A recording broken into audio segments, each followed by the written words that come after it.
Mama wa mtoto huyo, Selina Karabasi mwenye umri wa miaka 39 anaendelea kupatiwa matibabu katika hospitali ya rufaa ya mkoa wa Manyara baada ya kujeruhiwa alipokuwa akijaribu kumwokoa mtoto wake aliyekuwa amembeba mgongoni. Tukio hilo limetokea usiku wa Julai 14, 2026 wakati akirejea nyumbani kutoka kusaga nafaka. Selina Karabasi licha lambo. Mimi nilikuwa naenda kijiweni kufuata watoto, nilikuwa naenda kusaga. Fisa kajitokezea. Fisa namwambia haya hata asikii. Haya nikamfanya hivi mgorori. Akadaka mgorori akakimbia, nilipokimbia akanirukia. Akamngata mtoto mgongoni na mimi nikaanguka. Akanikalia sasa. Mtoto ameliwa na fisa. Mimi hata sijui sawa, hata mimi sema nitafuna uone. Ilikuwa kichwa yote hamna. Sijui kama na mkono, hata sijaenda kuangalia.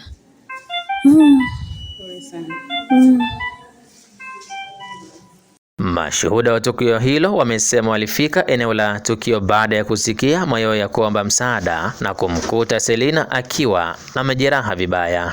Walimkimbiza katika zahanati ya Masakita kwa huduma ya kwanza kabla ya kuhamishwa hospitali ya rufaa ya mkoa wa Manyara. Tukio niliposikia tukio, nimesikia yowe muda wa saa 12 kasoro.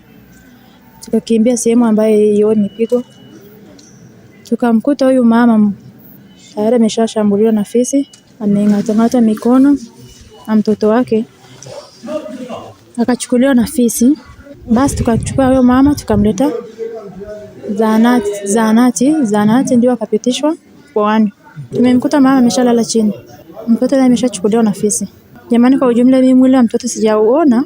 Ninavyosikia nilivyokuta sehemu ya tukio, mtoto ameshapelekwa Korogoni na fisi. Yaani nina wito kwa serikali kwamba ingewezekana wafanye doria kutafuta wanyama wakali waangamizwe. Jiweni Masakita pale nikaenda kupaki gari nikiwa najiandaa kwa ajili ya safari yangu, lakini baadaye nikapokea simu ya mwenyekiti wa kijiji cha Lambo Mzee Matias Dagaro kwamba kuna mgonjwa amefikishwa pale kijiweni, natakiwa nikamchukua haraka kwa ajili ya kumkimbiza hospitali. Kwa hiyo nilichofanya mimi ni kuwahi kwenye gari na kuwasha gari kwenda pale alikokuwa amenielekeza. Kufika pale ndo nikaambiwa kwamba kuna mama ambaye amejeruhiwa na fisi, lakini tayari amekimbizwa zahanati kwa ajili ya huduma ya kwanza. Kwa hiyo nilichofanya mimi ni moja kwa moja kugeuza gari na kuelekea zahanati.